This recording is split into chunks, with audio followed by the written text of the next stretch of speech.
Hey,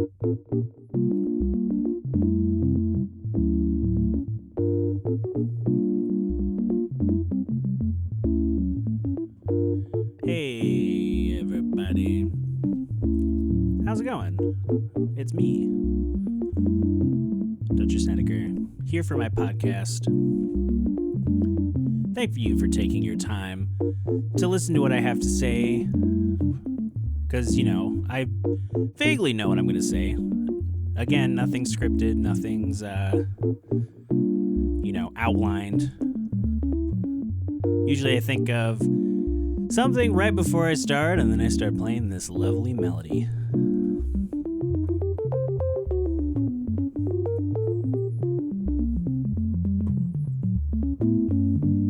So why don't we get started with the podcast?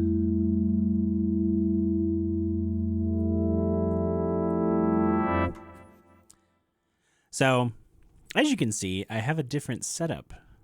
Once again, the video is working, ladies and gentlemen. We did it. We did finally the normal episode. The last 2 weeks have been audio only, and it's been such a mixed bag because on the one hand, it's so much easier to schedule.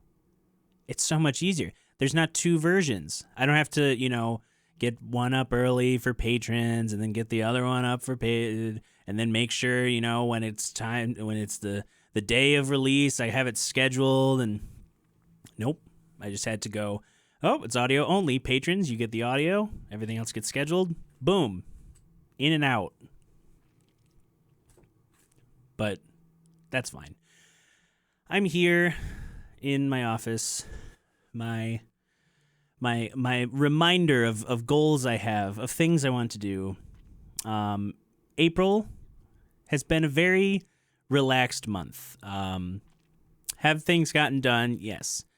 Have I spent a lot of time sleeping? Also, yes. And have I spent too much time sleeping? Surprisingly, no. The other day I did make a remark that I slept until 2 p.m. and I've never done that in years. It's felt like years. I can't remember the last time I've slept until 2 p.m. when it wasn't just like, something very obvious. Like, oh man, you were just wiped out all these multiple nights up super late. I mean, that could have been a factor, but I'd still been getting up before 10 at the latest, naturally, even with blackout curtains. I bought blackout curtains so I could shut out more of the light so I could sleep better, because I was noticing I would get up earlier with the light and it would affect my sleep because I'd wake up, I'd not feel fully rested, I'd fall back asleep for a couple hours. It'd just be this, annoying thing when I could just wake up naturally and kind of ease into the day. Even with an alarm, it still felt like, okay, I could wake up, ease into the day. I got my second vaccine shot, which was great. It's been a while since I've gotten any sort of vaccination for anything. You get like tetanus every however many years, and, I've never really gotten a flu shot, because I rarely have the flu. But, it was so easy. It was so quick, simple. I had one day, the day after, where my fever spiked. I was super achy, couldn't really get out of bed, couldn't really, I was drinking a lot of fluids, but I wasn't really like eating. But that all literally went away for a good portion of it by 8:00 that next day. And then Saturday, I was still tired, but I wasn't as sore, and I didn't have the fever. So, if you're curious of like, what does this do? Is it gonna turn me into a frog? It's like, that was my experience. It's still a new vaccine. There's probably gonna be boosters. There's probably gonna be extra stuff we have to do. But hey, I'll do it. If it keeps me working, I can more comfortably interact with people, because it's hard to be in a very social scene that is music and you're trying to stay away from people. Like that's usually a weird combination to have.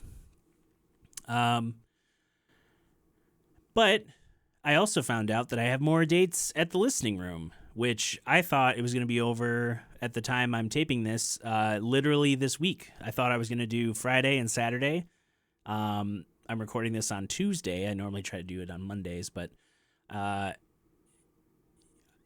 thought it was done. I thought like, oh, well, fun ride. Off we go into the next thing, nothing in life is permanent. Enjoy the little moments. Enjoy the things. And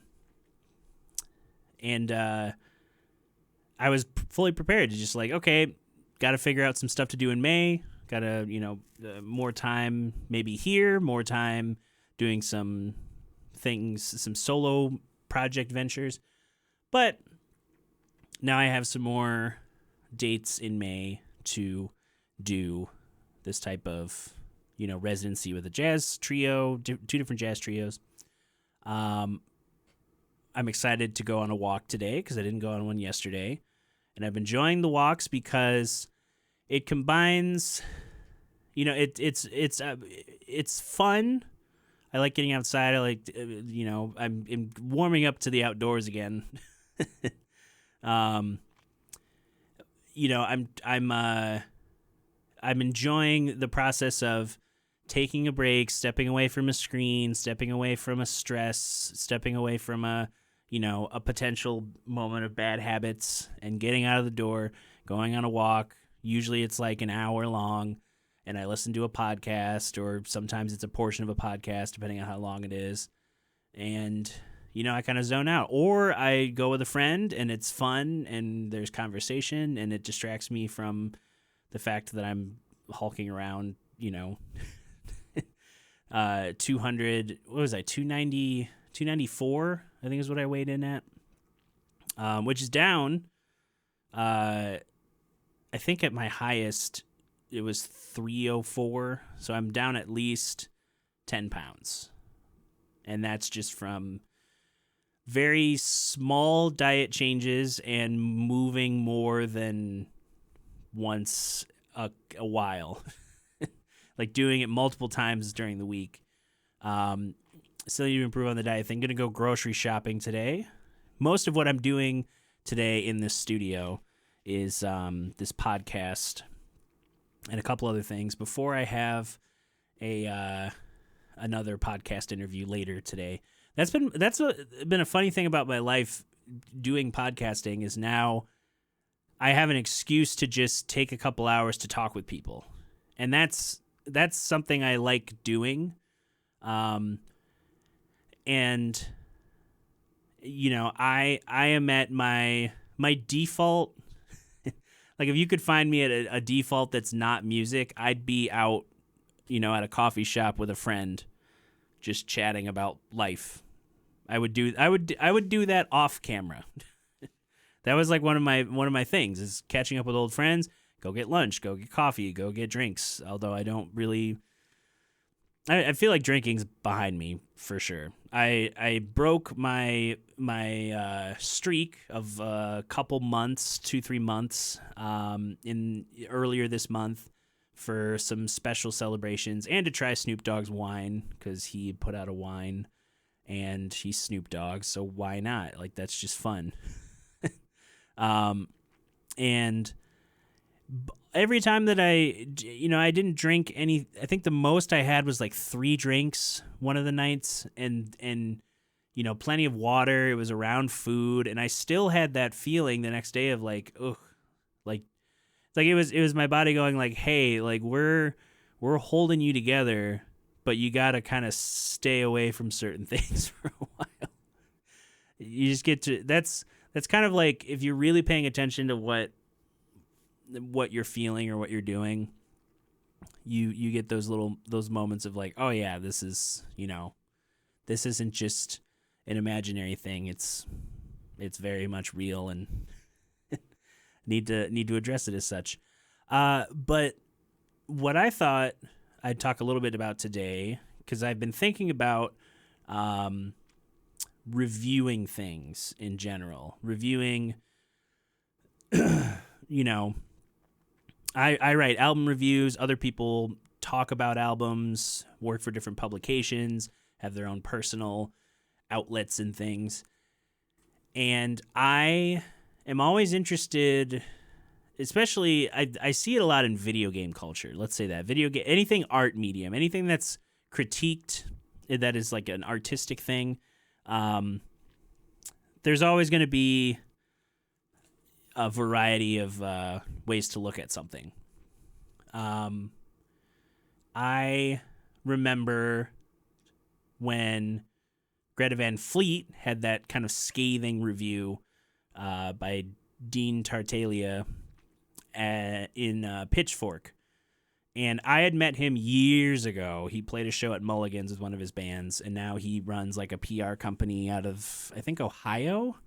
And he some of the bands that go through his company have been on the Billboard, or they've placed. So he's like, he knows what he's doing, at least in the aspect of performing music and then talking to the world about music. And the how polarizing that review was, because it was such a scathing condemnation of people recycling nostalgia in a way that is a sort of perceived as an easy route to success. With Greta Van Fleet, it's always the Led Zeppelin comparison, and they see it in some aspects, but they don't see it in other aspects, and audiences have a very they don't have, as a whole, audiences have a nuance. I'm not listen, audience, you're all terrible. No, I'm just saying audiences, they don't come from the same point of reference for a sound. So some people, Led Zeppelin is the quintessential rock. The diehard fans of rock, that's a Led Zeppelin fan. They're they're the sound, and everyone else is just an imitator or whatever. Other people are aware of Led Zeppelin. They understand their place in rock history, in American music history, in the British invasion, all this kind of stuff. And they don't listen to it as frequently. They don't, spend money on a lot of their albums unless maybe it's if this was $5 at a garage sale. Why not? It's a good deal. So they have a different sort of fandom when it comes to judging a supposed imitator or something.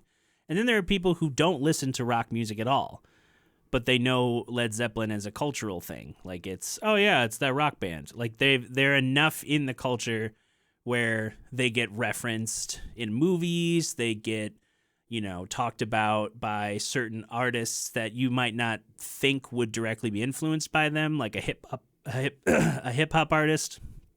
Oh boy, I've got something in my throat. It's probably all these spicy reviews, review comments. I'm back on coffee, by the way.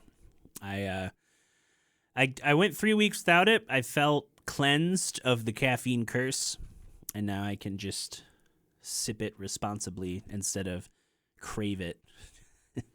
We'll see where I'm at in the summer. The summer always elevates your mood, doesn't it? You things could, be right now. I still don't have a ton of work. There's still a pandemic. There's still all these things happening that are crazy to try and reconcile. There's all the craziness of the world. And then it gets warmer and you're you know what? I don't feel so bad because there's sun and it's warm and I can go to the beach and I can drive with the windows down, or I can get in a hot car. That feeling of getting in a hot car and then blasting the AC, if your AC works, which this car I have, I have working AC and heat again. I'm just oh, so nice. Um, anyway, I digress. Um, so I mentioned this because what is the role of someone to review and critique some sort of creative work? Is it, you know, I think of on like a giant scale, like people who curate like art exhibits or museums, like they shape culture in a way. They shape how people perceive art. They shape how a city invests in art. You know, like you go to the Grand Rapids Public Museum, there's a lot of Dutch art that's, like old Dutch art that's in different exhibits, and it's a showcase of, the region and, or like, the heritage of the region, I guess. It's private collections that are put into these art exhibits. Other places, you have, more abstract, more, like I spent a lot of time at the Massachusetts Museum of Contemporary Arts, and by a lot of time I mean a month, but basically living in that space for a month and seeing, this there was an artist who made a giant wall, and it was like all white, and it looked like, a shoreline with sand kind of partially covering the like, oh, there's a seashell and there's a toy truck and there's a shovel, and the idea was like you see these types of this type of presentation of a beach, and each little thing tells a story of like, oh, like were there kids playing here, like what, there's this truck here, like, oh, what's, there's a someone lost their sandal, like, those little moments that kind of make up an experience at a beach, those things that are like partially covered or fully covered. You start to get a glimpse of like things, you get a glimpse of different pieces of the full picture. The same artist who made this, it was like a giant wall-sized thing in this really tall space. He also made a tiny, super tiny, like a tiny black dot, and that took up, a very minimal amount of space. And it was like a contrasting work where it was just this tiny, intricately made dot. Like it wasn't just like a marker point. It was like crafted, and it stuck out a little bit from the wall. And then the other was a projection that was kind of randomized in how it fades in, fades out. It's this like very faint blue light, and it like just kind of moves around a space in the wall. It's having all sorts of things trying to interrupt. And the differences there of like who's doing what, and I don't know, where you can see certain things being influenced. Who's doing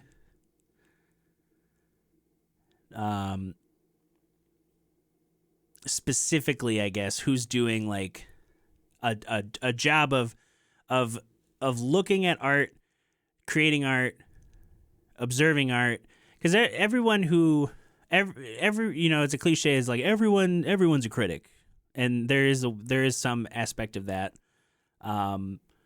when it comes to creating a thing, because everyone's going to have an opinion. Some people might dig the album you like, some people might not like it. Some people might be inspired by your painting, other people might think it's derivative. Some people might be, appreciative of the type of music work you do. Other people will never, ever, ever, ever, ever. Let me explain this to you. The thing you're doing right now, there are a large percentage of the people on this planet, in fact, nearly all of them, that will never hear or interact with you in any single way, ever. They won't care about what you're doing. They won't look to see what you're up to. They don't care. And that's nice, because the people that do care You can build. You can build a thing. So when you're upset about an art critic or someone who's like not fully down with your album, that just means it could be a difference of opinion. Some things could be merited, like if it's a note about production, or maybe it's about like how performances went, or anything. Just be aware that everyone's got a different opinion. Everyone's got a different journey, thing that you can grow. Everyone's got a pathway that they are able to explore and create new art and do new things and feel empowered. But I don't want to say I don't care. I don't let it affect me, because there's nothing worse that anyone going forward could ever, like, the only way I could ever feel like so disheartened about what I'm doing is if it was like so many people were coming down on me, and it was like clearly, it like if something I created like harmed people or something, like, oh, I made a music robot that hurts you while you listen. Like, okay, then I'd probably need to take a step back and be like, how did I get to this point and who am I? But I've had plenty of, self-doubt moments, plenty of, do I want to change certain ways I'm approaching something? Do I want to, like, oh, I need to practice more. Oh, I need to do this. I need to be better. I need to, like, it's all the negativity that's been in my life is fueled motivation more than it has, abstaining from stuff. I tend to overburden myself with a lot of different things, and I'm looking forward to freeing up some more time for the self-growth, the catharsis in taking care of who I am and what I do and what I want to create and what I want to focus on. But don't ever go into a situation that's a review and think like, first of all, don't think that, think that someone's going to like it. Be that confident, but also understand that some people don't like it. And it's fine. There's no, it's not like, oh, this person got taken. It's not like an Ashley Simpson lip syncing on SNL kind of moment where you're like, ooh, that's not a good look for her career. That whole ordeal, everyone remembers that. Or like Milli Vanilli or any of those people who were found out to be like not genuine about how they presented their art. It'd be like if I was just like reposting someone's artwork on my page and being like, I just created this new canvas portrait, and I'm just like copying everything they're saying, and the artist comes up and is like, that's my painting. It was like, no, it's mine. You're just stealing my art.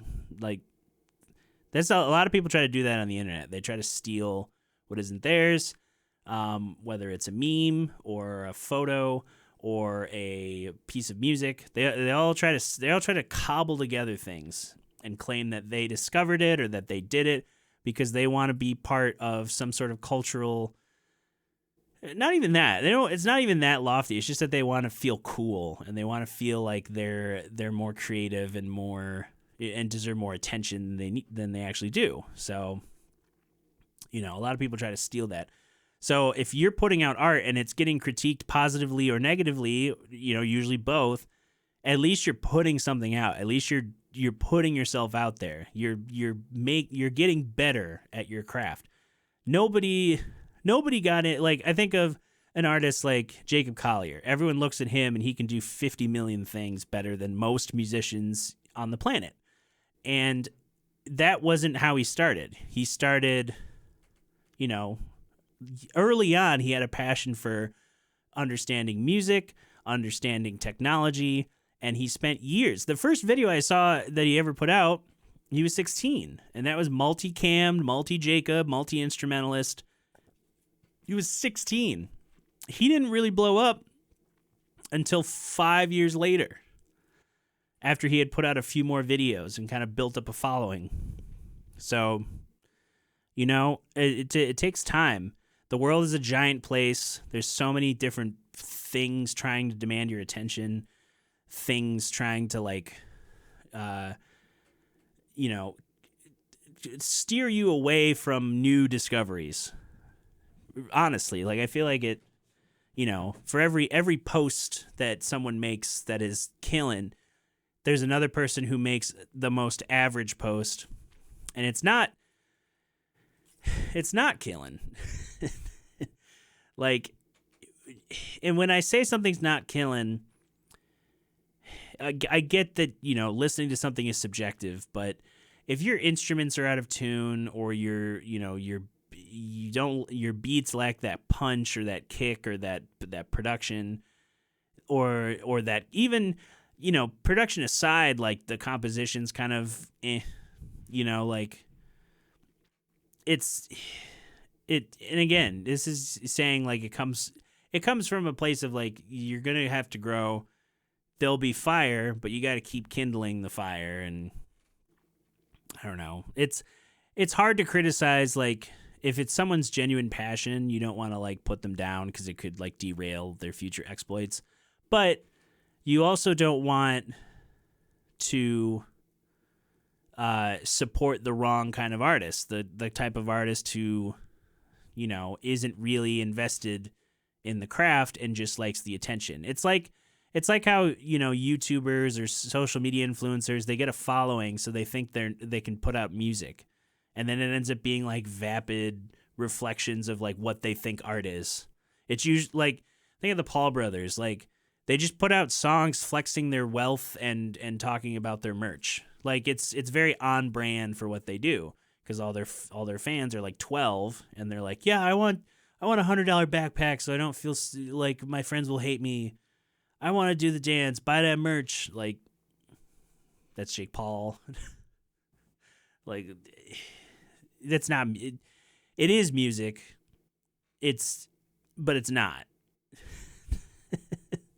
It's music, but it's so functional that it's like, it's not really art. It's like an ad. It's like like people making, like, you know, these things where all they do, they rent a supercar and they flex, like, $100 stacks that they probably have to take back to the bank after that shoot, and then they, you know, they talk about, like, all these things, and it's like a lifestyle or whatever, and it's like, that's not real. It's not. That person doesn't have that money, that car, that you know, it's just what. It's this weird thing of, like, well, music should all just be this or that, or, like, I don't know, as diverse as, like, music's gotten because of the global access to, like, you know, listening to a hyper regionalized you know, piece of music from another country. It's also, like, I don't know, it's just funny. It's funny that there's, like, people who almost celebrate when it's not doing that, when it's, like, very straightforward or straight ahead, instead of, like, I don't know, learning from another style or another piece of music, or I don't know, another industry, other music industries around the world. It's interesting. Critiquing music's always a dance between, you know, wanting to support people, wanting to be honest, wanting to not seem like a jerk with your opinions, and wanting to inform people on what to enjoy about music or expect from music. But you can't really tell people how to enjoy music, because that's inherently not how music is meant to be enjoyed. It's not like, you know, like, you could tell me what's in a dish, but if I'm allergic to something in that dish, I'm already not going to enjoy it. So if you, like, you know, if you grow up in a certain environment and a certain style of music is so foreign to your experience that you just it doesn't resonate with you and it doesn't connect with you, then of course you're not going to listen to it. But it doesn't mean that people shouldn't, I don't know, explore those other things. I don't know. It's very messy, at least what I think, because you got musicologists, you got people in these bigger publications, you got academics writing essays, you have like the Hot 100, like this, an artificially created chart of just like, here's who the top artists are, number 100, and you've got, I don't know, all these different people trying to explain to you like what's cool in music, what's hip, who's doing what, who's doing it, why, and you're just like, I just want to listen to music. So I don't know. It's something that, being a reviewer myself, I try, at the end of the day, I try to focus on what I like about a thing, because that's why I like music. I could write a roasting page for days if I wanted to, just because I could think of my own music in that way, or it's like, oh, I'm just copying this person. I just feel like I'm doing this, doing that. But I don't ever want to be a reviewer that makes that causes, I guess, harm. I guess we'll say that causes, like, like if I were to ever like publicly just be like, hey, this is the unvarnished truth. Not to say that reviews that I do aren't truthful. I'm just saying, like, it's that thing of you want to help people grow and criticize what they're doing in a healthy way, but you don't want to damage the spark that will give them that drive to improve, but you also don't want to fuel a fire that's going to burn a little bit too brightly, it might burn out quicker, or it might burn with an undeserved placement of confidence. You don't want to like feed an ego that you can tell is damaging, but most of the time with my reviews, it's people I know, people I see doing work, and I see doing things and trying to make an effort and trying to like put together a press thing, put out an album, get things on digital platforms, get things on the radio, trying to expand what they do with the art that they make. So I like to keep those trains moving.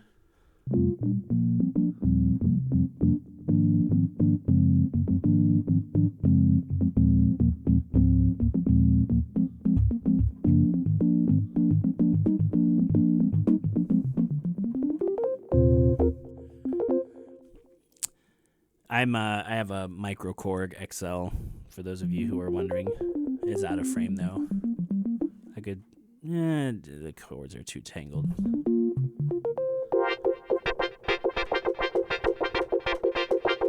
I use this with Earth Radio a lot,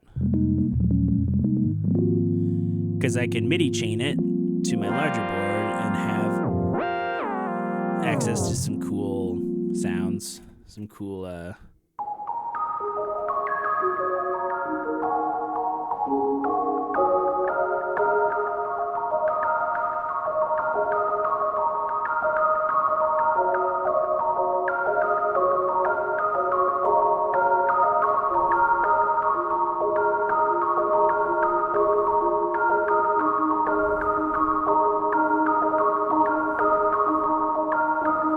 just fun little sounds.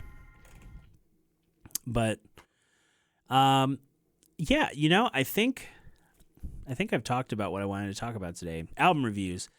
The gist of it being, you can have an opinion on music, understand how your opinion affects those around you, be critical, be supportive, be you can be as like intense and demanding as you want of your expectations for music, especially if it's related to friends or a scene. Like if you want something better for the scene as a whole. I don't know. You understand your place as someone who consumes music. If you're the person who saves up your money for not even 4, like 3 big shows a year, you might not be as much of a music fan as you think. If that's complemented with hours of listening to music when in your everyday life, then yes, you're still a fan. If you're only doing like one, if like all you wait for is Electric Forest and that's your music for the year, I would argue that you should explore more in how you listen to music. Listen to music. Look up who the people you listen to. Look up their influences. Look up those people's influences. That's 90% of the way I find new bands. It's not Spotify's Discover Weekly. It's not Bandcamp's like radio station, because I don't listen to it as frequently anymore. But it is a good program if you want a good smattering of new music for like 90 minutes. Or WICE. A lot of the programmers put on a lot of new stuff. You could tune in at any point and hear something new, or hear something local. But don't. Actually, I don't know if I should say don't. I'm going to tell you what to do. My thought is just look at what music means to you and where your opinions come from. That's it. Because if you're the type of person who just gets frustrated and yells on a computer,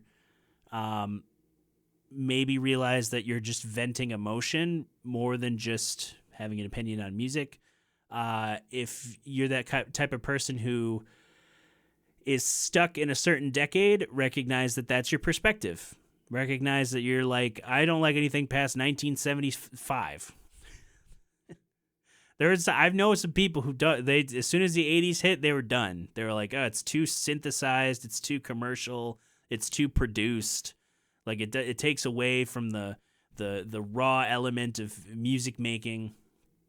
And it's like, okay, fine. It's 2021, right? Like if you can't really comment on anything new if you're not going to like actually embrace that music's changed in 40 years. Almost 40 years, I guess, from 1975. Yeah. Again, this is improvised. I might make a video about this concept that's a little bit more condensed, but I think about this a lot because reviews in some aspects can like really help or hurt a band. Most times it's just to get opinions, get a gauge of like, what's going on in the community from certain perspectives and how your album is received in different avenues, or how your shows are received, or all that. But you should go enjoy some music. May I recommend? What should I recommend? I'll recommend Hiatus Coyote. Just put out a new single today called Red Room. That's a good song. I like their approach of like really just creating moods, creating vibes. So check that out.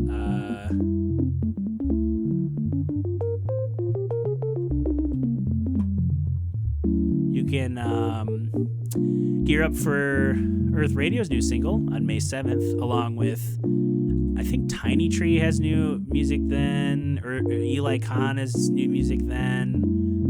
There's a lot of people releasing music on May 7th in the Midwest music community, so keep an eye out for that. And I don't know if you like this. That's kind of how it sounded phrased, but if you like this podcast, share it, like, follow, subscribe, all that stuff. you know what to do. If you don't know what to do on YouTube, if you like a thing yet, I don't know what you're doing. It's so easy. It helps people, and it's like being able to watch a show and directly influence the show. Because I don't know.